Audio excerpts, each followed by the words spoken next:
Hero నుంచి విలన్గా మారడం అంటే ఇదేనేమో భయ్య. ఢిల్లీ మ్యాచ్ గెలవాలంటే 12 బంతుల్లో 36 పరుగులు చేయాలి. కానీ ఈ టైంలో డేవిడ్ మిల్లర్ తన చేతికి ఇంజరీ ఉన్నా సరే మైండ్ బ్లోయింగ్ బ్యాటింగ్తో మ్యాచ్ని చాలా క్లోజ్గా తీసుకొచ్చేశాడు.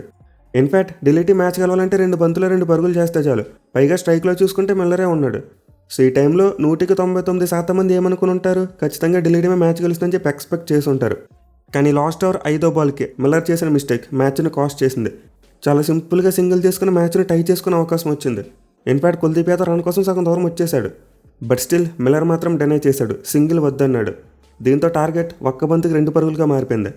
అంటే లాస్ట్ బాల్కి చూసుకుంటే మిల్లర్ కంప్లీట్లీ బాల్ని మిస్ అయిపోయాడు. ఈవెన్ వాళ్ళ రన్ కోసం ట్రై చేసిన జాస్ బట్లర్ ఒక ఎక్సలెంట్ త్రోతో కుల్దీప్ యాదవ్ను రన్అట్ చేశాడు. సో మిల్లర్ లాస్ట్ ఓవర్ 5వ బంతికి తీసుకున్న రిస్క్ ఢిల్లీ టీంకి మ్యాచ్ని కాస్ట్ చేసింది. వాళ్ళైతే ఒకే ఒక్క పరుగు తేడాతో మ్యాచ్ ఓడిపోయారు. అయితే ఇప్పుడు చాలామందికి ఉండే క్వశ్చన్ ఏంటంటే మిల్లర్ అసలు ఎందుకు సింగిల్ తీసుకోలేదు. సో దీనికైతే టెక్నికల్గా లాజికల్గా చూసుకుంటే రీజన్ ఏమీ లేదు. ఒకే ఒక్క రీజన్, పర్సనల్ గ్లోరీ. అంటే లాస్ట్ బాల్కి 6-4 కొట్టి నేనే గేమ్ని ఫినిష్ చేయాలి, ఢిల్లీ టీంని ఘనంగా గెలిపించాలని చూశాడు. మెయిన్లీ ఆ హీరోయిక్ మూమెంట్ అలాగే ఆరో మూమెంట్ కోసం ట్రై చేశాడు. అండ్ ఇందులో తప్పులేదు, ఎందుకంటే మిల్లర్ ఇంజరీతో ఇబ్బంది పడుతున్నాడు. అంతకుముందు రిటైర్డ్గా పెవిలియన్కి వెళ్ళిపోయాడు. బట్ తర్వాత చివరిలో వచ్చి మైండ్ బ్లోయింగ్ యాక్సలరేషన్ చేశాడు. మెయిన్లో 19 ఓవర్లు చూసాం, సిరాజ్ను ఉతికారేసి 23 పరుగులు రాబట్టాడు. సో నిజానికి ఢిల్లీ టీం ఓడిపోయే మ్యాచ్నే మిల్లర్ బతికించాడు. 2 బంతుల్లో 2 పరుగులు చేయాలన్నట్టు మార్చాడు. దీంతో లాస్ట్ బాల్కి అతను 6-4 కొట్టి గెలిపించుంటే ఖచ్చితంగా హీరోయిక్ మూమెంట్ అయ్యేది, చాలా కాలం గుర్తుండిపోయేది.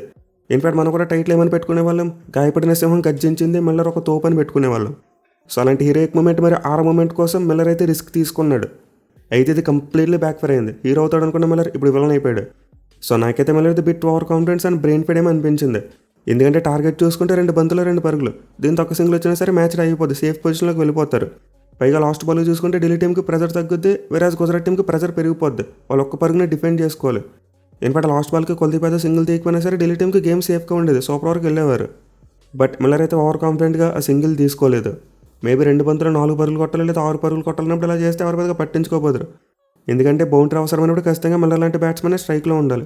కానీ ఇక్కడ సిచ్యువేషన్ చూసుకుంటే కంప్లీట్లీ డిఫరెంట్. లాస్ట్ బాల్కి బౌండరీ అవసరం లేదు, సింగిల్ సరిపోద్ది. అది కూడా కుల్దీప్ యాదవ్ చాలా క్యాపబుల్ ప్లేయర్, అంతకుముందు ఒక సింగిల్ కూడా తీశాడు. అండ్ వీటన్నింటికంటే most important thing, Delhi safe సైడ్కి వెళ్ళిపోయేవారు. సో డెఫినెట్లీ మిల్లర్తో పాటు ఢిల్లీ ఫ్యాన్స్కి ఇదైతే ఒక చేతి జ్ఞాపకంగానే మిగిలిపోద్ది. ఇన్ఫాక్ట్ డీసీ టీం ఓడిపోయినా వాళ్ళ హోమ్ క్రౌడ్లో సాడ్నెస్ చూసాం. At the same time Miller కూడా హిట్ చేశాడు. దీని నుంచి అలా కంబ్యాక్ చేస్తాడో చూడాలి మరి. సో ఢిల్లీ టీం ఓడిపోయే మ్యాచ్నే మిల్లర్ గెలిపించే స్థాయికి తీసుకొచ్చాడు, అండ్ గెలిచే మ్యాచ్ని మళ్ళీ ఓడిపోయేలా చేశాడు. బట్ ఎనివే లాస్ట్ ఓవర్ 5వ బంతికి మిల్లర్ మిస్టేక్ అనుకుంటే మాత్రం లాస్ట్ బాల్కి మాత్రం జీటీ బ్రిలియన్స్ అని చెప్పుకోవాలి. నిజంగా పరిస్థితి కృష్ణ వేసిన బాల్ కానీ అలాగే బట్లర్ రన్అట్ చూసుకున్నారు, 2 మైండ్ బ్లోయింగ్ అని చెప్పుకోవాలి. మెయిన్లీ మిల్లర్ అలాంటి స్లోవర్ బౌన్స్ అసలు ఎక్స్పెక్ట్ చేయలేదు. ఎందుకంటే అలాంటి టైంలో most of the bowlers wide ఆర్కర్కి కానీ లేకపోతే ఆర్కర్కి కానీ వెళ్తారు. ఎందుకంటే ఒకవేళ బాల్ మిస్ సింగిల్ తీసుకున్నా సరే సూపర్ ఓవర్ గేమ్ వెళ్తుంది, మనం సేఫ్ కొంటామని చెప్పి ఆలోచిస్తారు. బట్ పరిస్థితి కృష్ణ మాత్రం రిస్క్ తీసుకుంటాడు, స్లోవర్ షార్ట్ బాల్ వేశాడు, ఎస్పెషల్లీ మిల్లర్ని బ్లఫ్ చేశాడు. అంటే వికెట్ల వెనకాల చూసుకుంటే Jos Buttler mind blowing throw అని చెప్పుకోవాలి.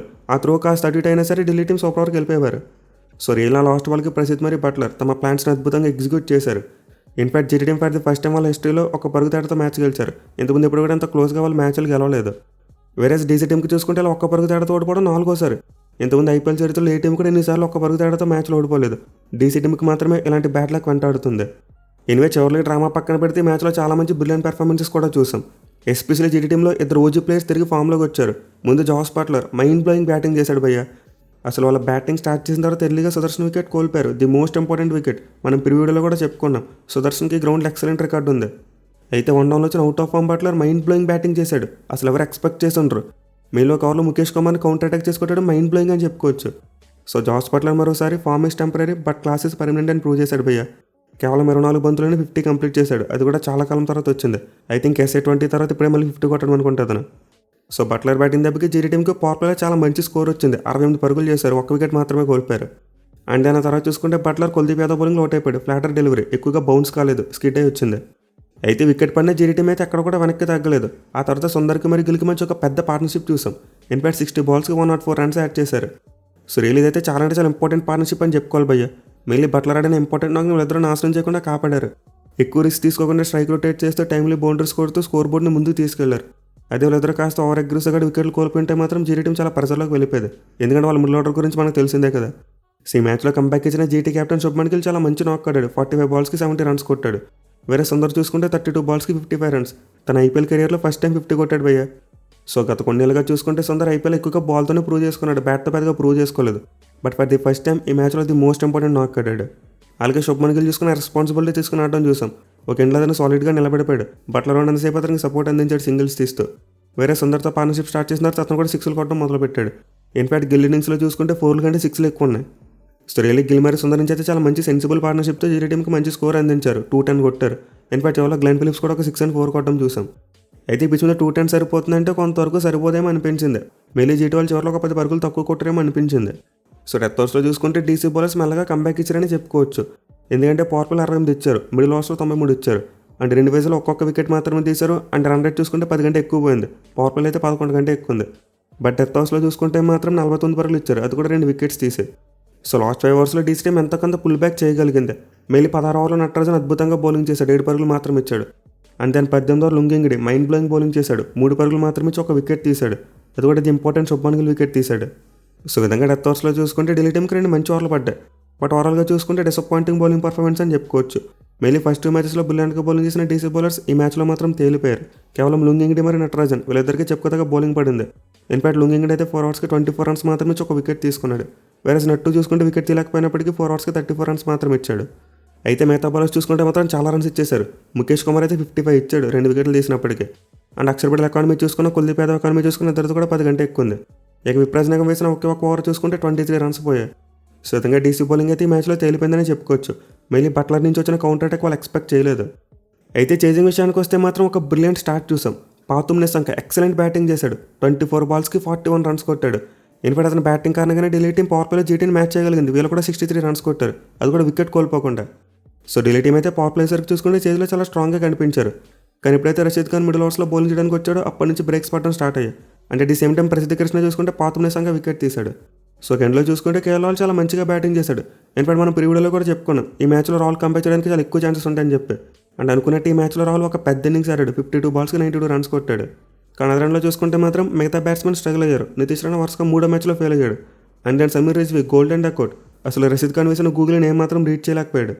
సో రషీద్ ఖాన్ వేసిన ఓవర్ నెంబర్ 10 ఏదైతే ఉందో మొత్తం మొమెంటమ్ని బ్రేక్ చేసింది. ఇన్ఫాక్ట్ 2 జట్లకి మీద డిఫరెన్స్ మిడిల్ ఓవర్స్ అని చెప్పుకోవచ్చు. Delhi spinners GT batsmen cutter చేయలేకపోయారు. వేరే జీటీ టీంకి చూసుకుంటే మాత్రం Rashid Khan mind blowing spell వేశాడు భయ్య. 4 ఓవర్స్కి 17 పరుగులు మాత్రమే ఇచ్చి 3 వికెట్లు తీసుకున్నాడు. సో బ్యాటింగ్లో ఒక OG player Jos Buttler comeback ఇచ్చాడు. వేరే బౌలింగ్లో చూసుకుంటే మరో ఓజీ ప్లేయర్ రషీద్ ఖాన్, అతను కూడా ఒక మైండ్ బ్లోయింగ్ కంబ్యాక్ ఇచ్చాడు. ఇక తర్వాత చూసుకుంటే మిల్లర్ వచ్చాడు, కాసేపు బ్యాటింగ్ చేశాడు, బట్ పెయిన్లో కనిపించాడు. మళ్ళీ అతనికి ఫీల్డింగ్ చేస్తున్నప్పుడు ఇంజరీ అయింది చేతికి. అండ్ ఇంజరీ బ్యాటింగ్ టైంలో అతను ఇబ్బంది పెట్టింది. దీంతో రెడీగా పెవిలియన్కి వెళ్ళిపోయాడు. అండ్ వెంటనే చూసుకుంటే మళ్ళీ రషీద్ ఖాన్ అక్షర్ పటేల్ వికెట్ తీసాడు. సో విధంగా డీసీ టీం అయితే మిడిల్ ఓవర్స్లో కంప్లీట్లీ మొమెంటమ్ కోల్పోయింది. వాళ్ళు ఓవర్ నెంబర్ 7 and 15 వరకు చూసుకుంటే కేవలం 79 పరుగులు మాత్రమే చేశారు. మోస్ట్ అపోనెంట్లీ 4 వికెట్లు కోల్పోయారు. సో దీనికన్నాగానే ఢిల్లీ టీంకి ఈక్వేషన్ పెద్ద అయిపోయింది, రిక్వైర్డ్ అనేది పెరిగిపోయింది. కానీ రాహుల్ చూసుకుంటే మాత్రం ఒక ఎండ్లో వికెట్స్ పడిపోతున్నప్పుడు అతను మాత్రం ఓపిక్ కాటాడు, మెల్లగా గేమ్ను ముందుకు తీసుకెళ్లాడు. మళ్ళీ స్టెప్స్తో కలిసి ఒక 26 రన్స్ పార్ట్నర్షిప్ యాడ్ చేశాడు.